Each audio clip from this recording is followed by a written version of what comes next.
My name is Maggie. I'm the Programme Coordinator with Cllr. I'm based in Glasgow and I'm hosting the webinar this evening. I'm a white middle-aged woman. I have black hair tied back and I've got a fringe and I've got a pair of glasses. And behind me, my background is blurred, but you might just be able to see the shadow of the purple walls behind me. As I say, I'm Programme Coordinator with Cllr.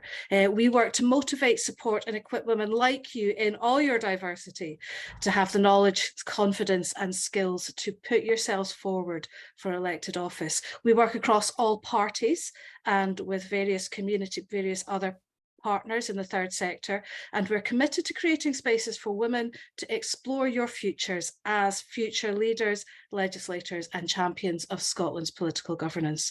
We want to see more women elected across every office in every sphere of government across Britain. Our target is to see an equal number of women and men elected. We also want to see a more diverse group of women to represent the diversity of women's experience. But for now, we're going to move on to focus on what we're talking about this evening.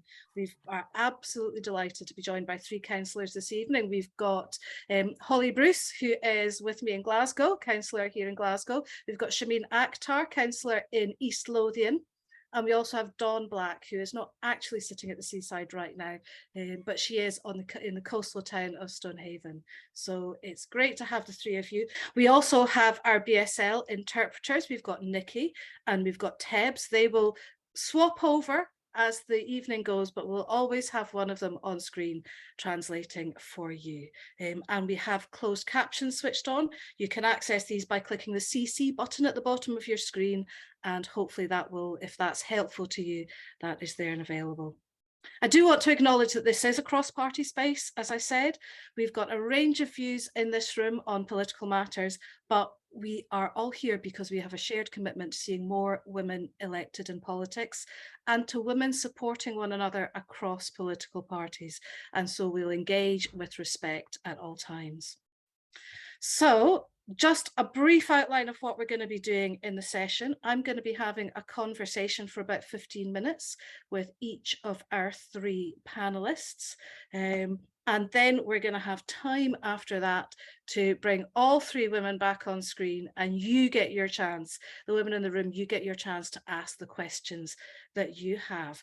If questions pop up, for a particular councillor, I may pop them in to our conversation, but certainly we'll do our best to cover all the questions that come in the chat. I know when I looked at the sign-in forms, we had a few questions popping up there as well, so we'll maybe bring those in. So without any further ado, I am going to invite Dawn to come and speak to us as our first panelist. Thank you. I'm Dawn Black. I am a white woman, aged 51. I have long dark hair and I'm wearing dark rimmed glasses, and behind me I have a screenshot of my local town's lovely harbour, Stonehaven. So it's a nice summer's day behind me, not the dark outside the windows that I can see. Fantastic. Great to have you here with us, Dawn. Now, I'm just going to start by asking, tell us a bit about your journey to becoming a councillor. Okay, well, I lived overseas for 13 years, from 2003 to 2017. And when I wasn't particularly politically active when I was away, but when I got back, I could really see stark differences in the way that I'd been living overseas and the way things were run in the countries that I lived in overseas. I lived in Singapore for 6.5 years and the Netherlands for 7 years. And then coming back to Scotland, repatriating is a culture shock in itself. But then you see things in stark contrast to what you've seen before and how it was, or how you perceived it to be when you lived here and when you've been visiting. As opposed to living here. So everything was really obvious to me, and I wasn't in the best personal situation when I came back, so I didn't have very much. I had to, start all over again, had to start up my business again, so much stuff going on. So there was a lot of things that I was dealing with at the time, which and various things like applying for benefits and all those kinds of things really, made me think really hard about how things were. I've always been community minded, once I had kids, I was always involved in, you know, all those basic things like kinder gym committees and parent councils, PTAs, etc. And overseas, I did that as well. When my kids were at international schools, I did welcoming committees, etc., for new families coming in and all those kinds of things. So I've always been putting myself out there and very community minded. And what I had discovered about myself was that I'm a facilitator. I like to help people achieve what they need to achieve and help them get where they need to be, as opposed to working for myself all the time. When I moved back, I was a professional photographer. Unfortunately, I gave myself a year to try and make that work. I've been doing it for 5 years already overseas, and I gave myself a year to make that work. Didn't go great. It's very difficult to make a living as a single income household in that. So after 2 years, I was just like, absolutely not, I can't continue to do this anymore. I need to do something else. So I retrained and started retraining just before lockdowns and COVID came along as a driving instructor. So during lockdowns, I was very much training. I qualified as we came out of lockdowns in 2021, and I've been a driving instructor since then. At the same time, when I got back, I also, to get to know people and all those kinds of things, threw myself into the local business association. And then when COVID came along, got very involved in lots of community things, and there was all sorts of stuff like spaces for people and all these kind of things happening. So a lot of the places and lots of people locally weren't happy about. So I went and lobbied the council, the area manager, basically, a lot on behalf of the business association. And then I got asked to get involved with the community council. So I got elected onto the community council. So then a majority of the stuff I was doing with the business association wasn't necessarily business led. It was very much the community side of things that I ended up doing. So it made sense for me to go onto the community council. So there I worked on a local action plan, community action plan, so consultations with public, etc., etc. So I was really getting a real sense of what the local community wanted and needed. I worked with on a project with some of the funding that came out with COVID to create a town centre community garden to give a nice place for people to be and people able to be outside to socialise, because obviously nobody could go inside anywhere, and we didn't have a focus of a place in the centre of town that people could meet and congregate. So I was very involved and project managed that. So as you can see, I've facilitated quite a lot of things, lobbied the council on seagull issues, because you can imagine a seaside town, awful lot of problems with seagulls, with the herring gulls, etc. So, going and presenting at committees and those kinds of things was happening anyway. So I was basically an activist standing outside. So when it started to come round to local election times, there was murmurings. And I was just like, will I, won't I, will I, won't I? I spoke to some, I had a good relationship with one of the existing councillors in my area. So I sat down with her one day and said, look, I'm thinking about it. Give me some information. Do you think would I be more effective, basically, working on the outside, on the community council, being an activist, or am I better trying to get onto council and working from the inside? Yeah. She was quite woolly, I shall say, in the responses. She was very diplomatic, but that's how she is, whereas I just tell it like it is, very realistic and very pragmatic. And it's just like, I'm not going to sugarcoat anything here tonight. If you want honest answers, I'll give them to you. And she, she couldn't give a definitive answer. And it was just like, well, the hardest thing is actually getting elected. Very much the hardest thing is actually getting elected, especially with the proportional representation we've got here in Scotland. I came third in a four council award. But the main impetus for me to actually do it was to try and fight from the inside, because I'd seen how things seemed to be working from the other side of the table. and pushing and pushing and pushing. So I thought, okay, I need to be the person, because that's what I'm like. If I want something done, I do it myself. I need to get over the other side of the table and start pushing there and just say, look, come on, this needs to be done and that needs to be done. And why is it taking so long? Because the cogs turn so slowly. It's unbelievable. So I went for it. I chose my party, and I stood and I got in. Fantastic. So That's absolutely brilliant. There's loads in there. How many months later is it? Oh gosh, yes. I think 7 months now, is it? Something like that. Not even. Not even, yes. It was a lot longer, but it's not that long. Yeah, yeah. Well, we're delighted that you got elected, and there's loads in there that I'd like to ask you about. But I'm going to start. One of the things that struck me listening to your discussion about there, Holly's just told us it's 22 weeks. Oh yes, gosh, Yeah, might so feel like 22 months. years. Yeah, yeah, and counting for sure, Holly. Yeah. So yeah, no. One of the things that struck me as you were talking there was the range of experience you bring from a whole variety of different sides of your life. And you're obviously only 6 months into being a counsellor, but I'd be really interested to hear whether and how you've begun to see links between the experience you bring and the work that you're doing. You've got you're a member of a family and a household, community activist, businesswoman, all these different things. Where are you seeing the skills that you developed in these other areas that you're beginning to be able to bring them to your role as a counsellor? Sorry, I've just been distracted by no, Black is my married name, sorry. So I'm not from Honesty. My maiden name is Thorndycraft. Now you know why I kept the Black when I got divorced. And it means that I'm at the top of the list. Sorry, what was the question? Where do you see my previous experience, skills and how I think one of the main, I was very adamant when I stood that I was only interested in standing in the ward that my town is in, the ward that I'm already invested in is in. If they wanted me to go to another ward, I wasn't interested. It was just like, no, I'll just carry on outside. I was really adamant about that.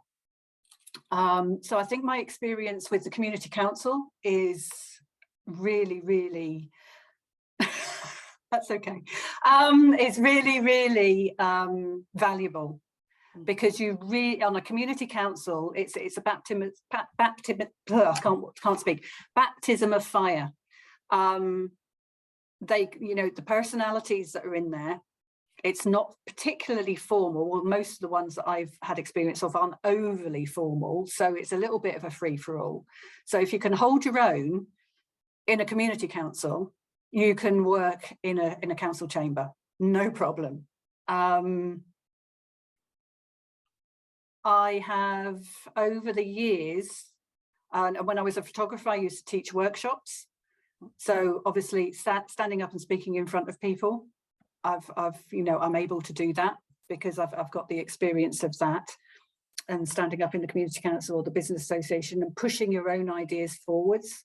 And the things that you've taken on board from others when you've listened to what they've got to say and you're pushing their agendas. So it's not all about your own agenda, it's about this community agenda. What do the majority of the people that you're speaking to want? And that's the agenda that you need to work on. And again, as a driving instructor, I'm working one-to-one with people all the time, and I'm talking. So sometimes I get sick of the sound of my own voice, but yeah. that's really interesting. It's one of the things that's really important, those different communication skills, standing up and speaking in front of the room, sitting and chatting to an individual person. But you also mentioned there about listening to others as well. So it's not just about putting your view, it's about hearing what others have said and getting better decisions by listening to one another. I think that's a really, really good insight. You also said that somebody said to you the hardest thing would be getting elected. Now, obviously, some of that is just the logistics of getting the right number of votes, but also it might be, I don't know, it might be that the campaign trail has its challenges. Tell us a bit about what it was like It actually does, standing as a it candidate? does. And I think the advantage I had was because I had been so active in the local business association and the community council, and I'm very active on social media. So putting things on the local communities, letting people know about stuff, letting people know, sharing things in, informational things in. People knew my name. They might not have known me to see me in the street, but they knew my name. So when they saw my name on the ballot, I have had people come up to me and said, you know, I wouldn't have voted for your party, but I voted for you. So I think it's really important that locally you get yourself known. Yeah. I mean, in Scotland, we don't have another local council election for another 4.5 years. So there's lots of time to get out there and be active and get yourself known. We at the time had a very contentious community asset transfer on the cards. So I purposely went and canvassed around that particular housing estate. And as I wasn't a councillor yet, I was able to tell them what I thought. Whereas the incumbents couldn't, because it's a planning issue and quasi-judicial, aren't allowed to say which way they think. So that was actually to my advantage being a new candidate. And that did gain me quite a few votes around that housing estate. Because I was with the community on that one. The community didn't want it. And as I said, listen to the community. If the community is telling you, because with an asset transfer, not wanting to go into too many details, but with an asset transfer, you have to take the community with you. It's part of the legislation. So if the community aren't backing it, then as a councillor, I don't see how you can actually support it. So, you know, it's decisions like that that are the interesting things that you end up getting into. Yeah.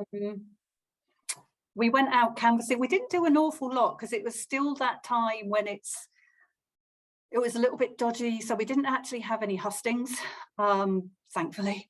But we did go knocking door to door.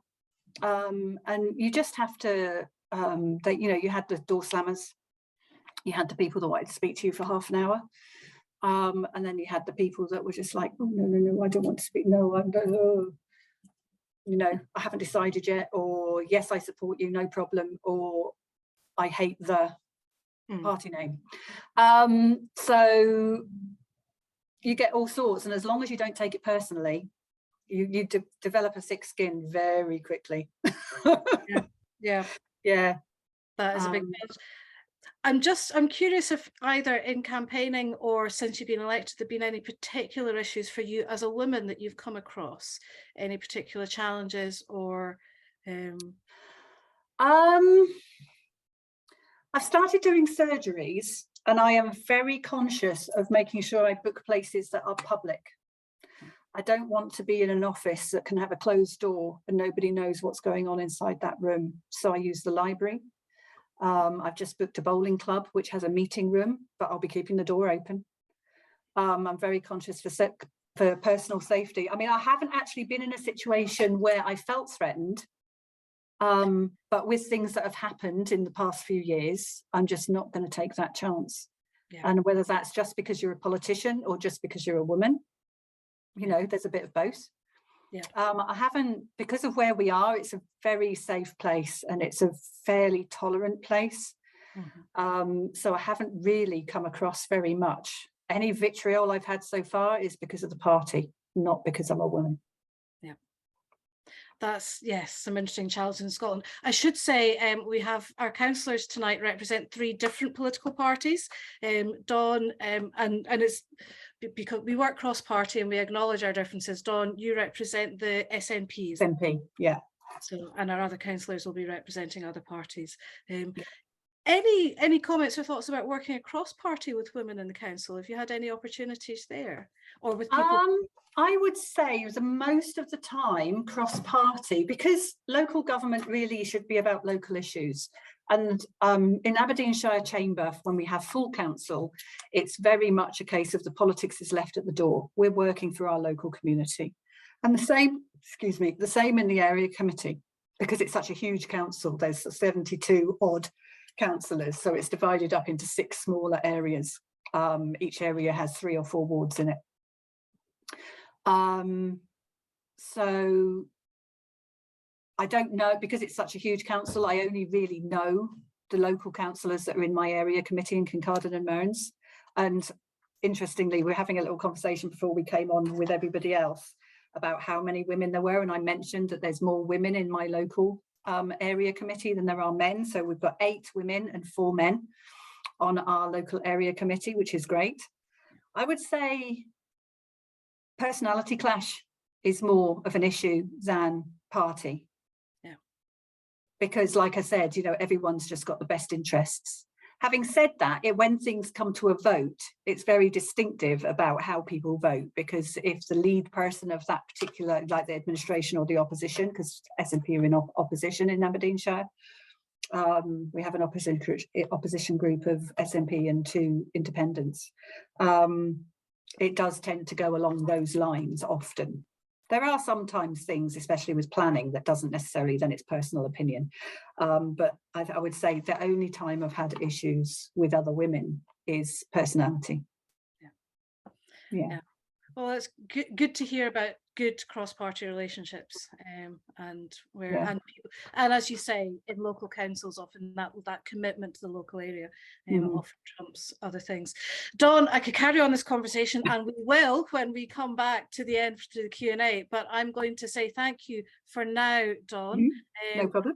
I'm going to invite Holly to join me on screen. Hannah is going to sort that out for us. Hello, Holly, and welcome. Hello, thank you for having me. It's good to have you. Holly, I'm going to let you introduce yourself. Tell us a bit about who you are. Yeah, my name is Holly Bruce. I am the newly elected councillor for Langside Ward in Glasgow City Council.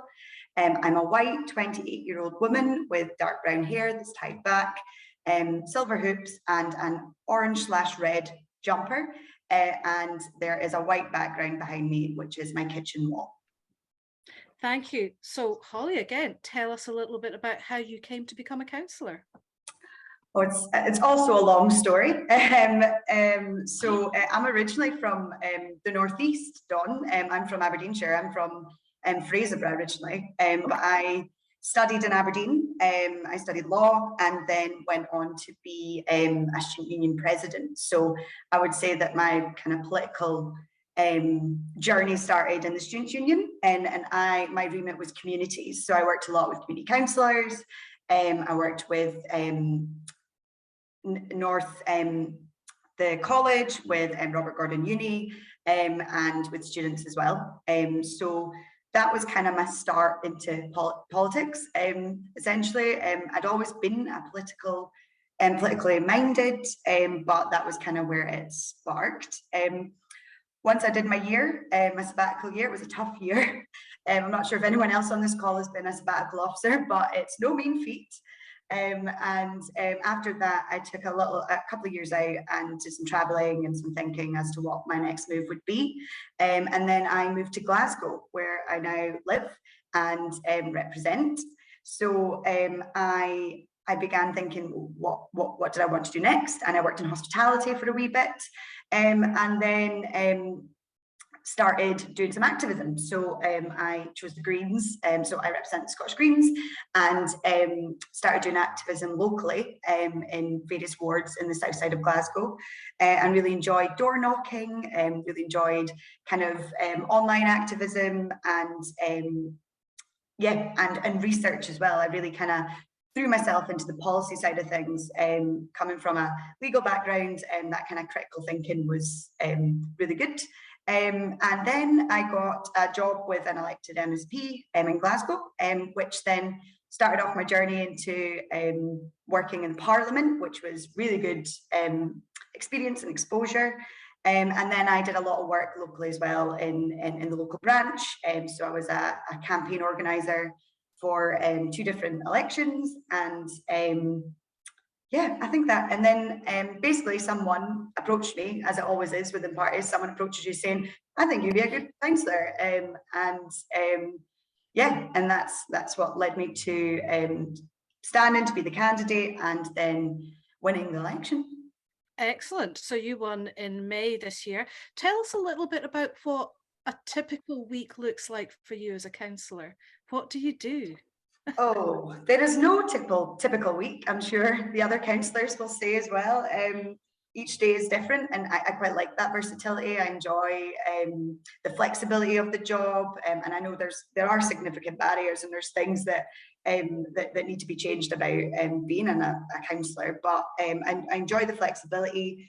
It is difficult in the sense that we are technically part-time workers, and we only get paid around £19,000 a year, so we do have to have another job. My job is still working for an MSP, so a very intense job. So balancing those two jobs has been quite a lifestyle change for me. But in terms of the actual work itself, it ranges from casework, so working with your constituents and helping them with their needs and answering any questions.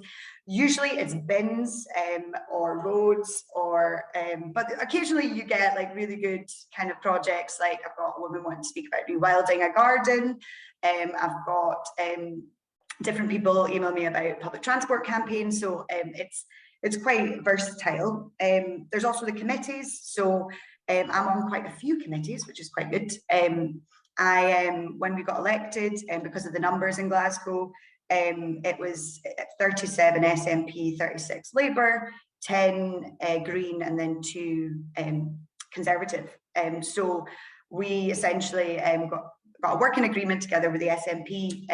So we're not in a coalition, but we essentially got some influential positions out of that. So I vice chair the Environment, Sustainability and Carbon Reduction Committee. Didn't use the acronym because I could have. So that's really exciting. So a lot of stuff like public realm, parks, waste, transport, all the kind of policy areas that I'm interested in, and all the stuff goes through that committee. So that's really cool. And I'm also on the Wellbeing, Empowerment, Citizens Engagement Committee as well, where kind of the equalities and social justice side of my job fits in as well. And obviously we've got full council, like Dawn mentioned, which happens every 6 weeks, and also have group meetings to attend with the Green Group. I've got surgeries to attend to, there's community meetings, it's relentless really, but I enjoy the fast-pacedness of it all, but it's never the same day. Yes, yes. And when do you eat? After this call. Well, very much appreciate you coming in. So I actually am quite a foodie, and I enjoy cooking. So one of the things that helps me relax is doing my food shop or prepping food for the week. So that's like one of my well-being things. I mean, it's a pretty important one, but I enjoy doing it. But you're right, it's not just about food, it's about prioritising all the things that go in with that to make it important. So yeah, again, I'm going to ask you a bit about what it was like getting selected and getting elected. Any challenges you faced, or any personal things that were kind of difficult for you? Or I mean, I mentioned that one of the barriers, I think, was before I started working for Patrick Harvey, which sorry, the MSP that I worked for, I worked in hospitality, and I still worked in hospitality when I worked for the MSP, because of it was only a part-time job. So the balancing of getting time off, because it's shift work and it's difficult to get the time off and to go to the meetings and to go all the things that you need to do. So that was quite difficult in the beginning. In terms of the actual campaign itself, my party do selections quite early. So I was selected in 2020. So as Dawn said earlier, it gave me a lot of time to get out and about in the community, get my face known, going to meetings, going to community groups, and get to know the issues. I mean, I also live in the ward that I represent, similar to Dawn. So I kind of knew the issues already, but just kind of getting into the kind of nitty-gritties of it all was good. So yeah, my campaign officially started like October 2021, but it was still COVID in that time, so we were restricted. So we did mostly just leaflet delivery and social media stuff, and doing events online. And then it wasn't until the new year that we actually got to start door knocking, which I really enjoy. And we figured out how many doors we knocked in Langside Ward since January to the 5th, I think it was the 5th of May, was 8,000 doors. That's how many doors we knocked. And I had a team that started with about 10 to 15 people to around 40, which was party members, but also friends and people that just wanted to see me elected, not even party members. So that was really, like, I cannot say how much your activists, your team, everyone, like, if I wouldn't have got elected if it wasn't for them, because the kind of boots on the ground campaigning is the reason why I did so well in the election. So yeah, that was kind of my journey through the campaign. Brilliant. I once worked out with a friend that it was something like if you climbed 100 tenements to the 3rd floor, you'd climbed about as high as a Monroe. For those of you who don't know Glasgow, 3/4 of Glasgow is flatted properties. So if you're outdoor knocking, you do a lot of stair climbing. It's great exercise, great for getting your step count up. And Langside is the 2nd most densely populated area with tenements, Hillhead being one, if you know the West End. So yeah, a lot of tenement stairs. A lot of tenements. So now, Holly, you've been in for 6 months, but are there things that you've done, or are there things that you're hoping to do as a councillor that you think might promote gender equality and improve things for women in the city? Yeah, I mean, previously I should have mentioned that I was part of a Young Women Lead programme, which is run by YWCA Scotland, and it was a programme that tries to get women into political spaces, and we did a research and policy project on feminist town planning, which is one of my babies. It's like my favourite policy area. I've done a lot of kind of research into this, and it's one of the things that I want to, it's kind of my projects for the council going forward. So I can't say too much, but I think there will be full councils next week. So I'm hoping to bring a motion to that effect then, and that'll be agreed cross-party, I believe, because I have had conversations with SNP and Labour colleagues, so they're really supportive of that concept and how we can deliver that within the city development plan and with other planning policies. So that's really encouraging. So another thing is, which came off the back of that research and that campaign that I did with Young Women Lead, was about lighting in public spaces and particularly in parks. Queen's Park is one I share with another 2 wards, but it's a really popular park in the south side of Glasgow, and so I'm doing a lot of work with Green Space Scotland to make sure it's the right kind of lighting, but we're starting that journey, which is really, really exciting. And one other thing, which I don't know if I can class as a win, but the Glasgow City Council are really good in a lot of their HR policies for their workers, because we're one of the biggest employers in Glasgow and further afield. So they, before I was elected, introduced a policy for paid miscarriage leave, which is putting us in line with legislation down south, and which will come up in Scotland shortly. But in that meeting, I asked questions about whether or not there should be paid leave for people who have abortions, or people who have endometriosis or menopause, and to kind of widen that policy a bit more, because there are women have complex health needs, and that should be reflected within council policy. So I'm starting that conversation with HR on that. So that's really exciting. That's fantastic. That's a whole set of really interesting things. I should say that after today, tomorrow you'll get an email which will have some interesting links about things, but I will make sure that I'll send you all a link to that feminist town planning report that Holly and the team developed, because that's triggered some really interesting thinking in Glasgow, so I think you'll all really appreciate that. Cordelia's put a question into the Q&A, which also reminds me to tell you all the Q&A button at the bottom of the screen. You can put questions there for any individual panelist or for all the panelists, but Cordelia's asking, how much time per week does the role take?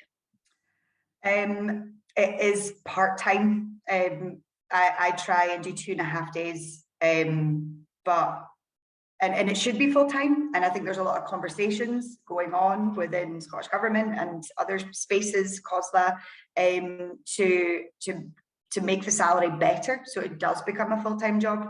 And I think if it does become a full-time job, you'll have people who are really passionate and really want to do this as a full-time gig, because for years and years, it's been, traditionally in Glasgow, it's been white cis men who have businesses and they do this as a kind of side hustle and turn up to a meeting once every 6 weeks.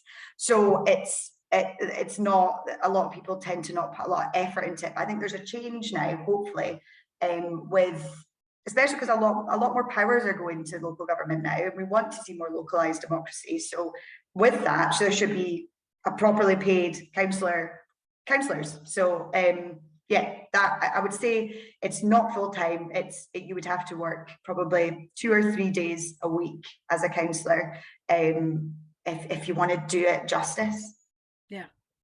No, absolutely. I think it's something we might talk about a bit more when we all three of us come together, but that work-life balance, and particularly with a role that's different from week to week, that makes it challenging to plan things. Holly, again, I'm going to say thank you for just now. And we'll come back to you again in about 15 minutes or so, but I'm going to invite Shamin now to come on screen. And Shamin Akhtar, it's lovely to have you with us. I'll hand over to you to introduce yourself. Thank you. Thanks very much for organising today. My name's Shamin Akhtar. I have shoulder length black and very grey hair. I wear glasses and I am of Pakistani and Indian heritage, and I'm wearing a yellow, black and white checked shirt. Brilliant. Thank you very much. So you have been a councillor for about 10 years, I believe, Yes. over in East Lothian. So tell us a bit about not just your journey. We'll hear about your journey to be a councillor, and then we'll hear a bit about your experience. So start and tell us, why did you become a councillor? I grew up in a big estate in Stirling called St Ninians, and in that area, it was play parks and racist graffiti really that got me involved in politics with a small p. And the play park would continually get vandalised, and we were the only black family in that area. And I remember scrubbing off racist graffiti off our front door, and I was looking at ways of what can I do about this, being somebody at school thinking I need to do something, but I don't know what and how. And at that time, there were local racial equality councils at that time. So we had one in Stirling that had a youth group. So I joined the youth group, and that was my route to be able to do something about the play park. And that was a responsibility of the council, get the racist graffiti removed. And as a result of that, just joining other, and I just reflecting on what's been said, they all happened to be other young women in that group. I don't remember there being other young men, but it just happened to be a group of young women. And that was so valuable because they gave us some fantastic opportunities to engage with other people in a supported environment. They would encourage us, if there was conferences on, they would encourage us to go along. And we were at school at the time and we thought this was fantastic, but what they were doing was kind of really raising our horizons and saying, there's a big world out there and you can participate in that in your own space, in your own way. And I remember having one opportunity to speak. I think I must have been about 14, 15, 16 at an S2C youth conference, and it was about employability, employment, black people in employment and racism. And we all sat down together of what I was going to say, but they just gave us great opportunities. And it's always kind of stayed with me that a lot of those that I call what local authorities do, a social infrastructure that's required for our communities to be that safety net, to provide that empowerment, create those opportunities, and keep people safe, and enable them to be empowered and take forward, whether it be in education or employability, to go as far as possible. So that's always stayed with me. And I grew up in an area that was a really, I would have been described as SMID 1, an area that was a multiple level of deprivation, but I wouldn't have recognized that because we had such a really strong community network there. People always supported each other. My mum was on her own with the three of us, and we just had a really huge supportive network. And I always think about living in that area really fondly, and because we had such great other women that were in the same position as my mum, and just being so supportive and helpful towards each other. And that's kind of always stayed with me, that I I was lucky to have that supportive network, and then be encouraged at school to be the first in my family to go to university. And I think all of those were as a result of those public services that were there for us, and that is so important. And I think sometimes we don't value or recognise those, of having good quality youth work. That's what we had there. What enabled, that enabled us to be able to do the things that we did at the time, which were, thinking back, there were great opportunities that youth group gave us. Yeah. I mean, it seems to me there's almost no surprise that young Shamin ended up as deputy leader of East Lothian Council. But tell us how did you go from being the one receiving those public services to the one overseeing their delivery? What had happened, I'd spent I'd worked for about 10 years for Scottish Council for Voluntary Organisations in Edinburgh, and I had my son, and I went back to work part-time, and then I had my daughter, and I thought, I'm not sure I can do this. So I took voluntary redundancy from work, and then I thought, you know what I'm going to do, spend a bit of time at home with the kids. And then an opportunity came up, and I absolutely support positive action of enabling women to come forward. And in our ward, it's a 4-member ward in the area that I live in, and they said, well, look, there's 3 candidates were standing, and we're looking for a woman to come forward. So I had a look, and I've got a really supportive family. My partner's really supportive, my mum and sister are really supportive. So I just went for it, thinking this will be a really great experience, with 2 other men that had been councillors for a number of years. And I really enjoyed the campaign trail. I got a lot of support with the kids were young at the time, both were under 5. But I stood not thinking that I'd be elected, because we can get 2, possibly 2 out of a 4-member ward, but 3, that's really pushing it.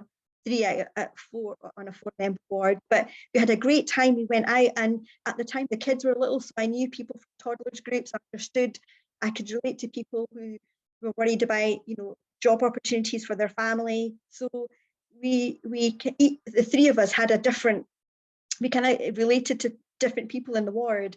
And our ward has got a big town, and it's very rural. And we worked hard out in the campaign trail, and I just really enjoyed it. And then we were at the count, and I was just waiting for the result, and we were thinking, well, we think we've definitely got 2, but 3 we haven't. And so I went into the room, and they gave me the results, and I was looking at my colleagues' faces, and they didn't look very, they didn't look very happy. And then do you know what, it doesn't register with you. And I looked at their faces again, and I'd got elected, so we got 3 out of the 4. And so that was absolutely fantastic. But it just meant that I had to kind of put into gear looking after the kids that are both under 5 and managing all of that. And I wouldn't have been able to do it without my family. I think I had a really strong family support to be able to do that. So I think it came up, and I thought, do you know what, I'm just going to go for it. And I know women should go for it, because a lot of the time they can do 8 out of the 10 things, but they won't do it because they can't do 2. And men will think, I can do 2 out of the 10, and I'm going to put myself forward. So I think at the time I had really supportive people, and I thought, do you know what, I'm gonna go for it. And then the experience was massive, but I was really lucky, because when I started off, I thought, I'm not sure I've done the right thing here. This is really overwhelming. It was a lot of work, and you're kind of wondering how you're going to manage this. And our council leader at the time, Councillor Valerius, he's passed away now. He phoned me up at home, and he said, I just want to check how you're getting on, because I know that you'll have a lot of things thrown at you. There'll be high expectation, but I'm just here to support you. If there's anything that I can do to help and support you, but then just give me a ring or just let me know. And afterwards I thought, you know what, it doesn't matter what is thrown at me, I'll be able to manage it, because I've got that support. And that was support from men in the group. And he was a great advocate of encouraging other women to stand and just being supportive, because sometimes at that time there was only 2 women out of 23, myself and Margaret Liberton, and we were both very different, because Margaret had retired, and there was me and her. That was it, out of 23, 2 women, and it's quite could sometimes be quite a hostile environment. But he was so supportive and always encouraging, but not in a patronising way, but in a way of just really supporting you and saying, you know, if you had spoken at council, saying, you know, that was great, that was a really good contribution, and just building up your confidence. And I try and do that the same for other women, of making sure that you know, they have leadership opportunities. So when I was convener of education and my deputy, I would always be looking, and I sat down with this, and I'm going to find lots of leadership opportunities for you, because I see you doing this role. You know, I didn't see myself as doing this role for a long period of time. I need to be building the capacity and encouraging and supporting other women, and we do the same. And so now we've got 2 young people under the age of 25. We've got a young woman, and we're making sure they've got leadership opportunities and supporting them and encouraging them that they've got a really valuable contribution to make. And they're fantastic. They're really a good team to work with. That's great. You've talked a lot there about the support, and both the informal support you've had from your family, which it sounds like that's fantastic, and also some of the support that you've received as a councillor, and that you're now paying it forward, supporting others. You also mentioned some of the challenges, and the group could be a bit hostile at time. Can you say a wee bit more about some of those kind of challenges and how you have managed? I always used to see that because it was 2 out of 23 women, it was council meetings could be quite a hostile environment. So if you said something, then another, you know, an opposition council would write a letter in the newspaper and say, Shamin shrieking. So I could say something, and I think it was around the issue of poverty.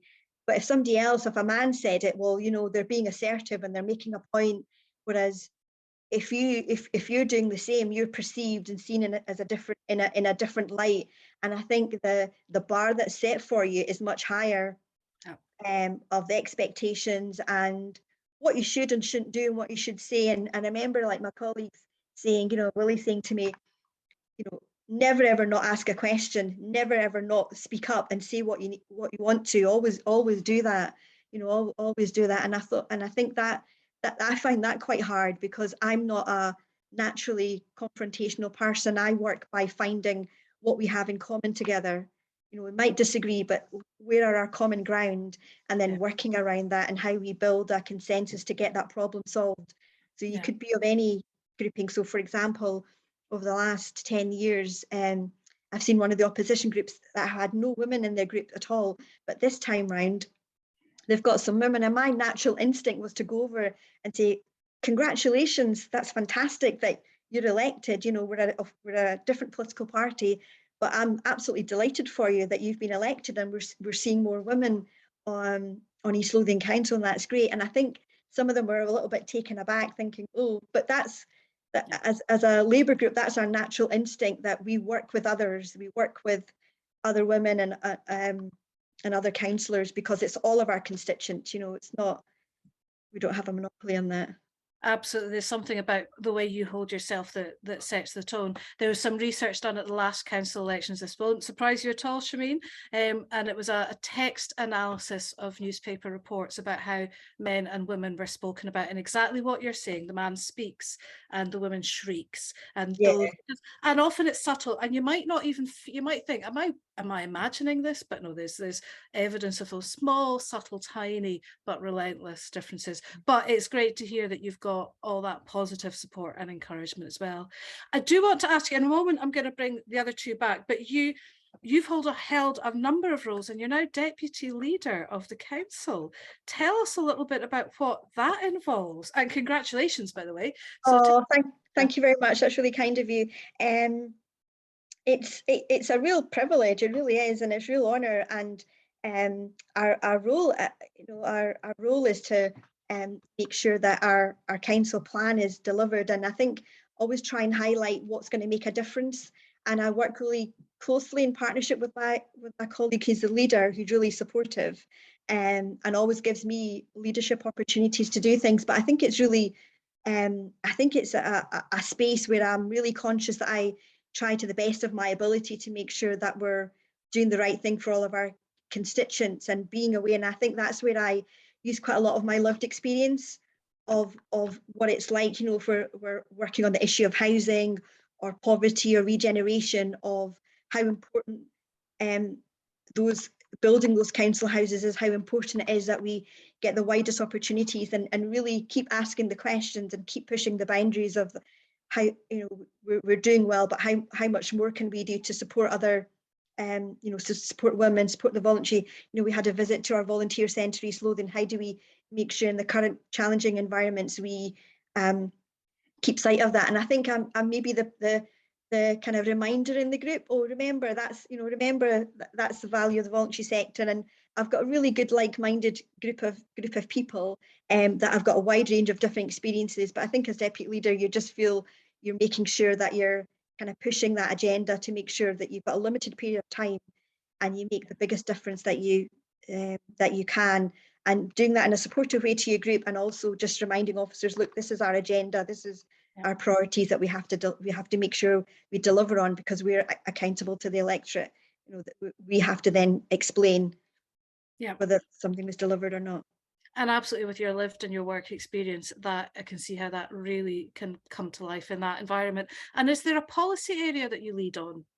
I lead on health and social care, and so that's a really, really big challenging. You know, nobody cannot see the NHS, nobody cannot see social care workers, and I think I find it quite challenging that the majority of these areas of workforce are women, you know, and how important it is that we're advocating on their behalf, whether it be on pay and terms and conditions, and how important that is, but also continually valuing what they do. And I think I find one area when you talked about challenges is that I think it's really important to continually be highlighting the good things that public sector workers are doing, but that sometimes that's seen as a negative, whereas, you know, why are you being positive? And that's always frowned upon, but I think that's really, really important, because you work in such a negative environment. That's so important to be able to be positive about those things, but definitely around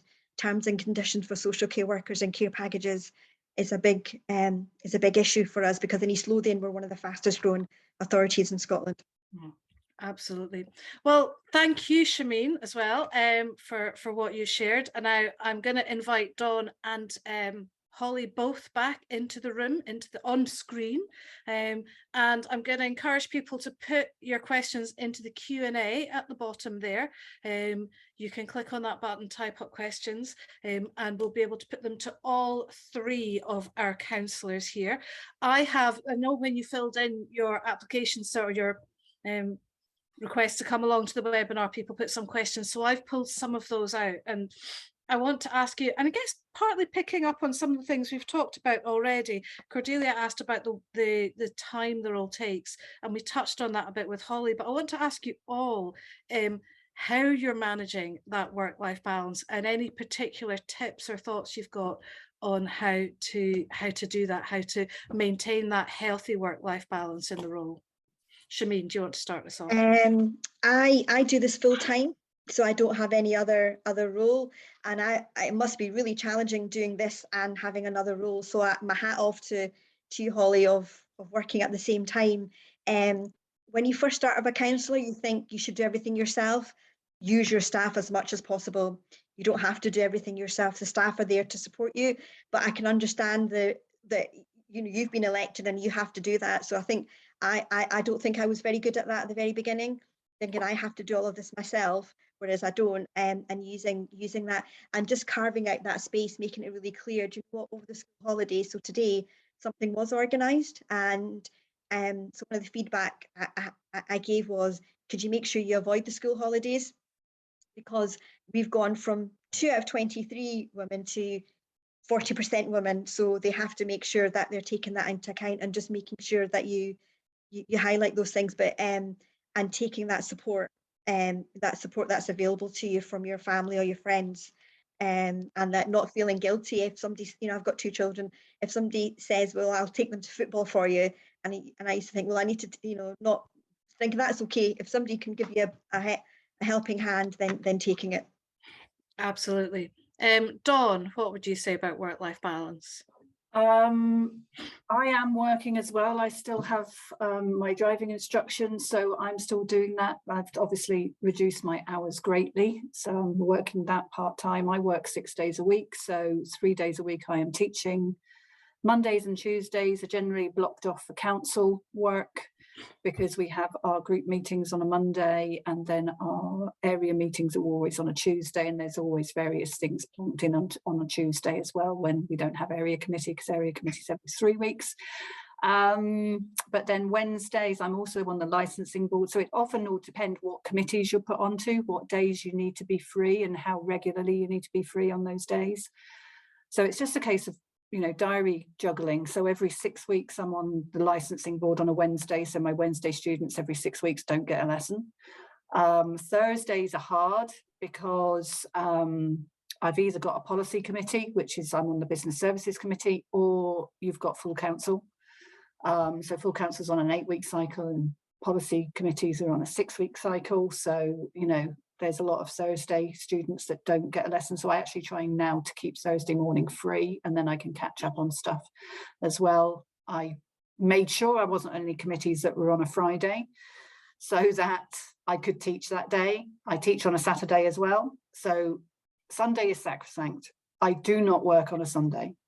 It is a border that I am not willing to compromise on. I don't answer student texts. I don't answer emails. I might look at them, but I don't let on to anyone that I am available to be contacted on a Sunday. Sunday is my day, and you just need it for your sanity, because you could easily fill 24/7 with reading papers, answering emails, chasing things, and if you're working as well, dealing with whatever work is bringing you as well. So yeah, my advice is make sure you've got at least 1 day a week where you don't look at anything, everything's switched off.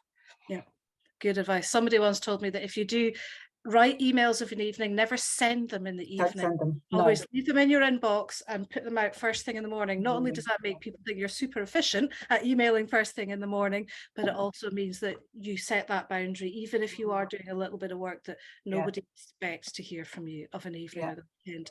Holly, any thoughts for you on work-life balance? Yeah, you kind of touched upon it there with boundaries, clear boundaries on how you can contact me, because there's so many different forms of communication now. You've got WhatsApp, you've got Slack, you've got social media, you've got emails. So I've got very clear boundaries on how you can contact me, and I try and stick to them as much as possible. Yeah.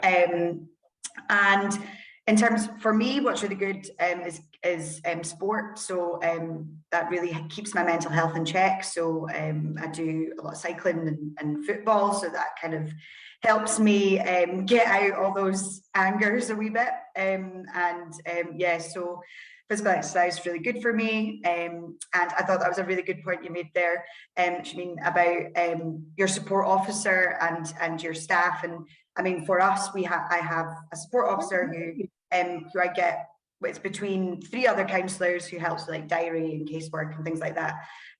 But I've got a really good relationship with her, and I think that is so important because her work is valued and she's invested in what I'm doing. So I think absolutely, I mean, the first 3 months, I don't know what the hell was going on, to be honest. I was just like so overwhelmed, trying to like deal with everything as it came in, and because of how active I am in the area, and because I got a bit of news coverage of when I got elected, I got a lot of emails. I can't even begin. Like, they had to get 2 people to sort through everything. It was so bad.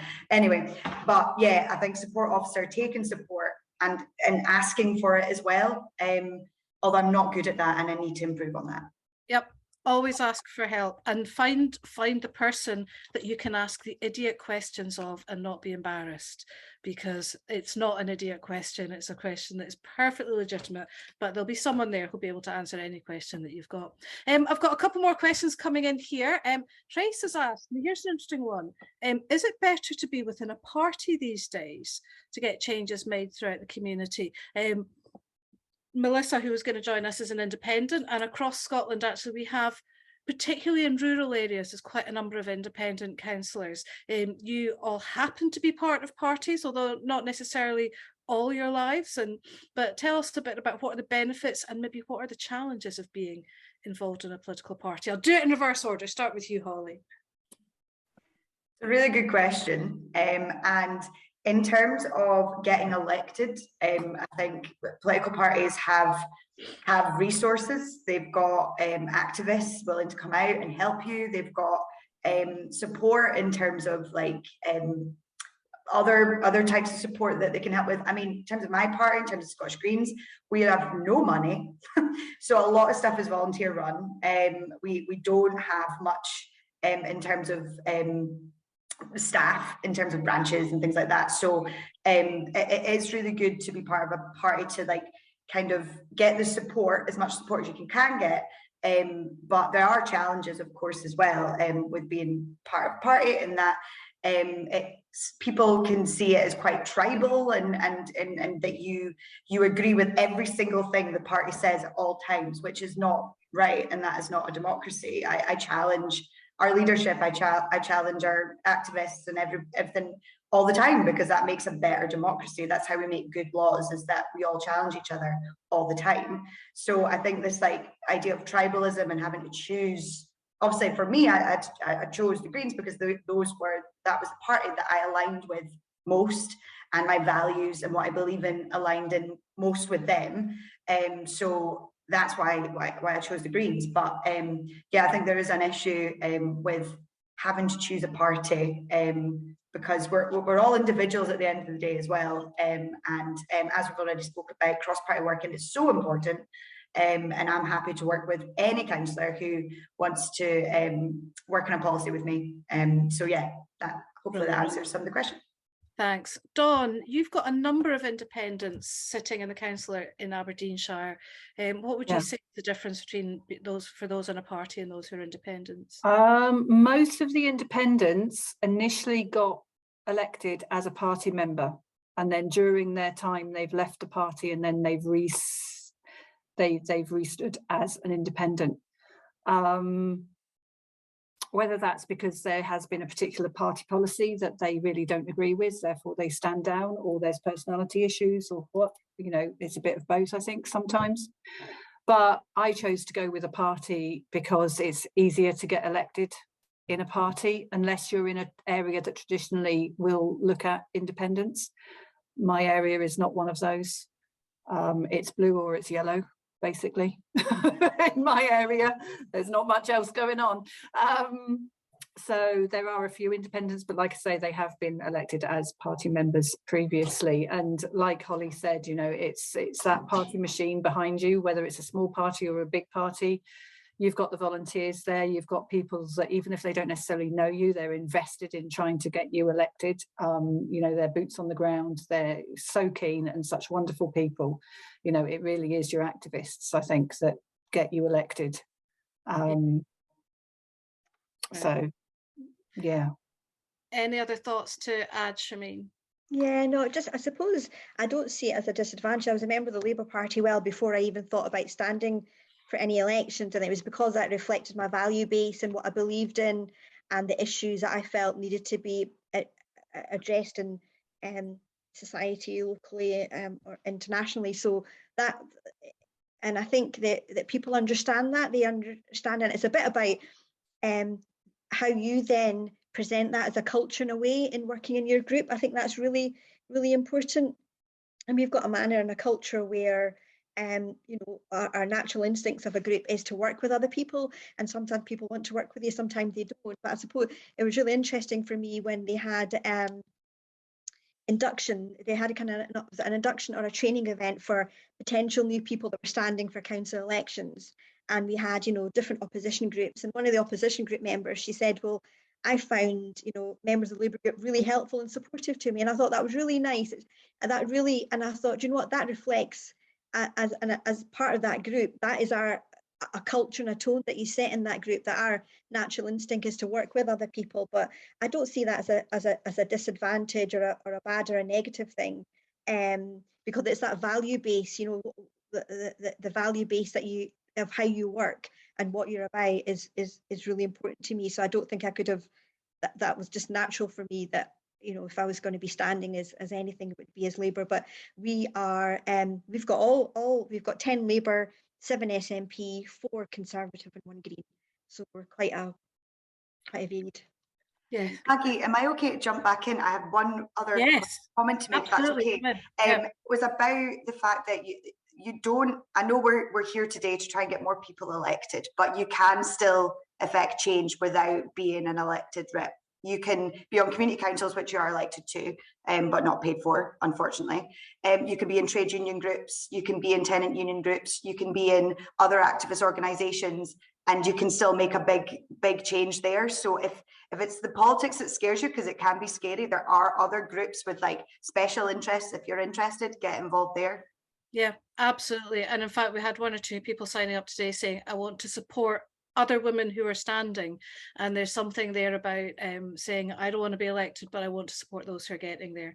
And Dawn, I think you spoke as well about that should I be outside campaigning, should be inside trying to make decisions, and both matter. We at Cllr support women as activists as well as those women who are standing, and quite often it's being an activist that makes you begin to think, maybe I could do this, which is great. Now, Angela, down over in Helensburgh to the west of me, she's asked an interesting question, which I'm going to hopefully tease out and come back a bit to your roles as councillor. She's asked, is it, I think this is picking up on what you said, Dawn, is it undemocratic for standing councillors to be barred from commenting on current applications?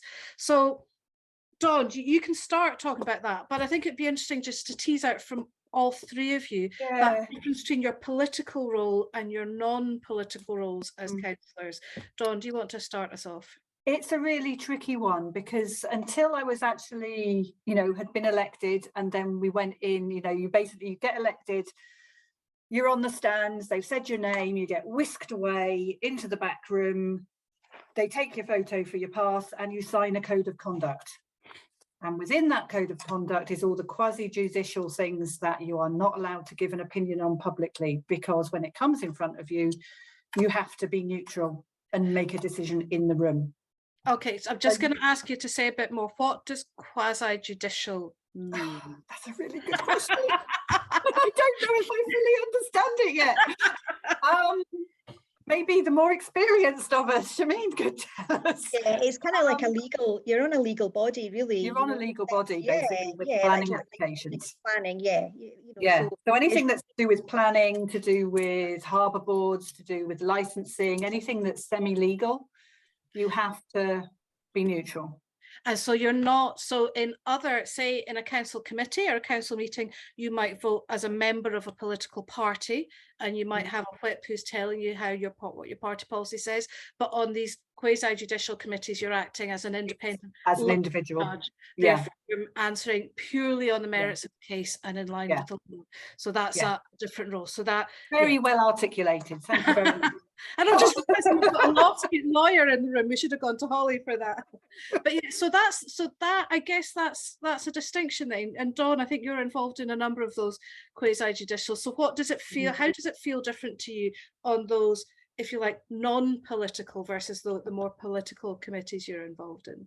What I have found, obviously only being 6 months in, that first 3 months, I felt gagged, because I'm very used to just saying what I think. And on community council, when because community councils have they're a statutory body, so they get consulted on for planning applications, etc. We sat down as a group and we discussed openly what we thought, and then came to a decision, and etc. But you didn't fear speaking to people beforehand, gathering information, setting out an opinion before you walked in the room. And that's what we're not allowed to do. We can talk to people and we can listen, but we can't voice an opinion until we are in the room. And I found that really hard for the first couple of months. So with those things, you just have to learn to keep it all to yourself, basically.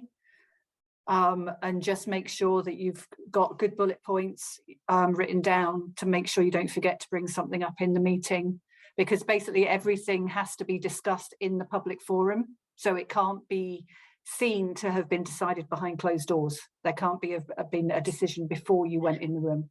Yeah. So everything is fully accountable and in the public eye. Yeah, and making the point in the chat there as well that actually during election periods, things are even tighter. Yeah. And I think And all councils yeah, I don't- can see, you know, a lack of democracy is during electoral period. Absolutely.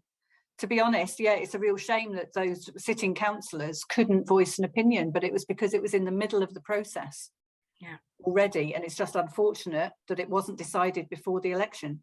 Yeah. And I think if you find yourself on those kind of committees, it again comes back to one of the big lessons is the council officers are your friends, because they will be able to guide you on what you can't say and also on what you can say. Because I think, as you say, Dawn, sometimes you might think that you're restricted, but actually it would be okay. So again, it's back to that. Make sure you ask the question and check. Mind you, having said that, I have been taken to the side after I've said something committee, and the area manager has said to me, next time, could you word that slightly differently, please? I'm going to ask all three of you, actually connected to that, have you ever, or would you ever, what reason might you vote against your own party policies? Who wants to come in on that? I would, if it was a local issue and it needed to be, or I considered it needed to be a local decision, but the general policy doesn't necessarily support what the locals and the people I'm elected to represent are asking for, I might consider, but it would all depend on the individual situation. Yeah. Shamin, were you going to come in and? Yeah, no, I think we discuss things like that as a group. If it's going to have a big negative impact on our communities and in East Lothian, then we would be, would be kind of articulating that. And sometimes things might happen in a ward where somebody feels actually they feel quite strongly about a particular policy. And as a group, we don't say, you can't say that. We say, well, yeah, you need to, if that's what's happening in your ward, then that's what you need to, it's really important you articulate that, because they that's the ward that they represent, that's the issues that are important to their constituents, and that's really important. And we don't stifle that, because at the end of the day we want to make sure that you're effective representatives for your local area. We're not stifling people from speaking up. But yeah, I think we've not come across that, but I think we would, if something came up, we would raise that and say, well, look, these are the reasons why, and give a clear articulation as to why that's going to have a negative impact. Yeah. If I can come back in on that, Aberdeenshire Council is obviously a very large council. There's almost 70 councillors, and I can't remember how many wards, but it's a big beast. Aberdeenshire is ridiculous how large it is, and I can imagine in a smaller council it's a lot easier. But having said that, I mean, one of the things I've said before is like you have meetings about your meetings. So we have our group meeting on a Monday morning, which, whatever things are coming up, not area committees, but policy committees and full council, you have your group meeting, which goes over all the papers that are going to be seen that week. So everyone has a say, even if you're not on those committees, everyone has a say. So you can put forward your view so that the representatives in that committee can then put your view forward for you.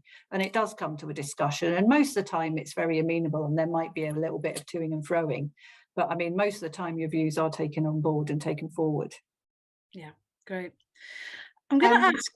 Holly, go for it. I was just going to come in from my perspective on that. So, in terms of the Greens in Glasgow, we kind of work on consensus. So when there's ever a policy that comes, we tend to all agree on an approach forward. But saying that, we're not whipped either, so we can do what we like, which is really good.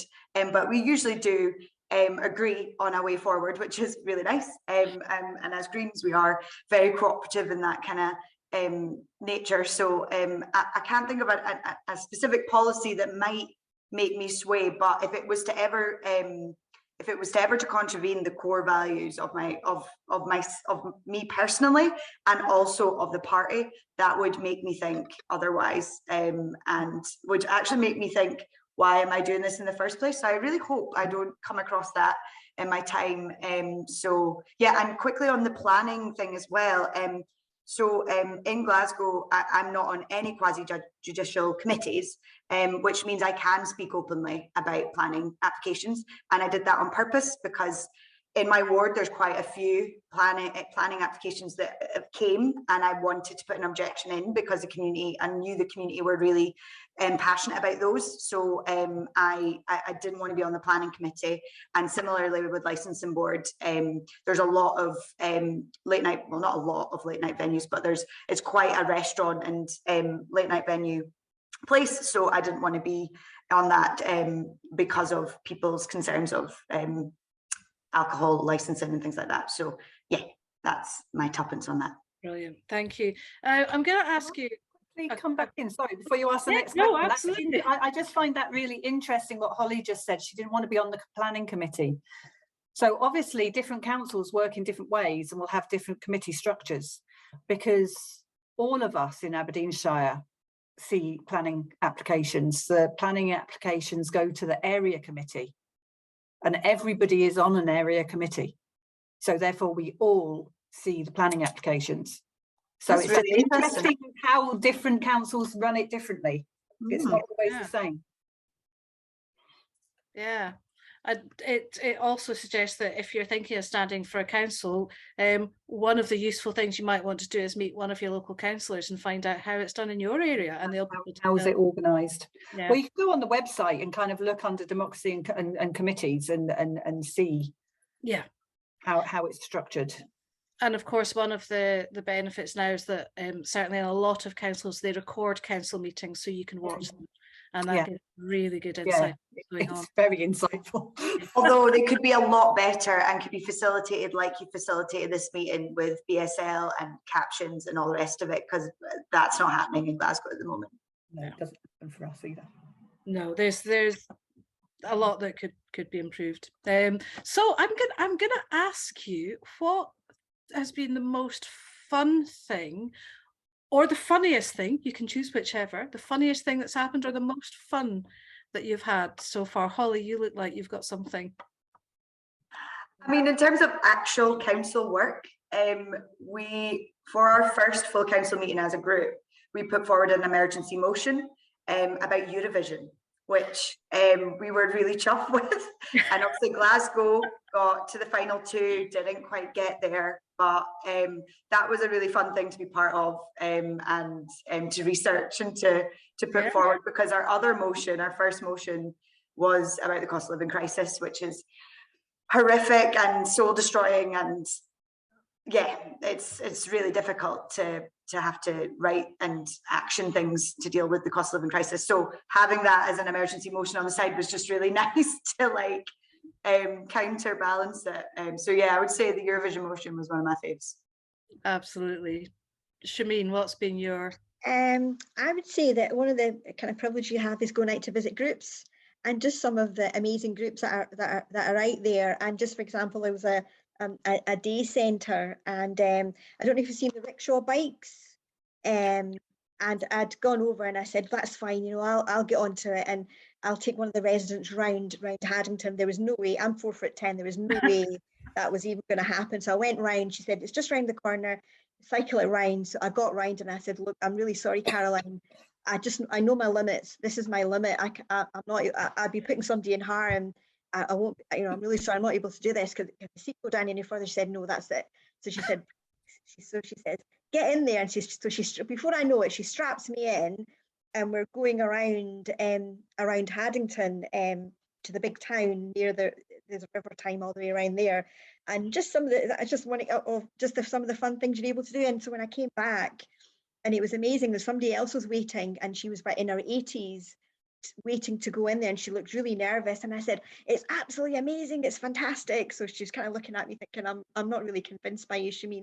But she went in, and I was still there when she came back, and she was so thrilled. And because of her lack of mobility, she could feel the air on her face, the wind on her face, and she said, you know, just some of those things that she just doesn't have the opportunity to experience. And you know, lots and lots of things like that, where you can see something, you're part of something really special, where somebody's had that experience, or they've managed to achieve something. So I think quite special moments, and yeah, fun as well. That's lovely. Dawn, have you had fun so far? I'm trying to think of my most fun moment. I don't know if fun is the right word. The most interesting and the most inspiring sometimes is, you know, these planning applications, and when they come in and you don't know the area and you request a site visit. So you go out on a site visit and have a look at the area. So recently we had one where we went to a small conservation village, and a person that has the old schoolhouse wanted to build a modern house within his garden, terrace kind of garden, and you know, it's very different than anything else, and the officers didn't want to let it go through because they thought it was too way out there. But you know, that just the enthusiasm of the people that are presenting their plans and their vision for their forever home, and you know, and you can visualize it in the space because you're physically there rather than looking at it on a bit of paper or a computer screen in the chamber. Is I really quite enjoy that kind of thing because I'm into architecture anyway, so that helps. That's And we brilliant. passed it. So, It so we sounds made like, someone's day that day. well, yeah, it sounds like it's the people that brings it to life, the people that you connect with over the time, when you can see the difference that you're making in people's lives. That's fantastic. Listen, I'm going to say thank you to all three of you, Shamin, Holly, Dawn. It's been fabulous having you and hearing from you. Tebs and Nikki, you've done a power of work as ever. Brilliant. Thank you so much for signing along with us. Hannah in the background has been keeping everything going on the screen. And to all of you who've come and given your time to be here, putting in questions into the chat, joining in, thank you so much for giving your time.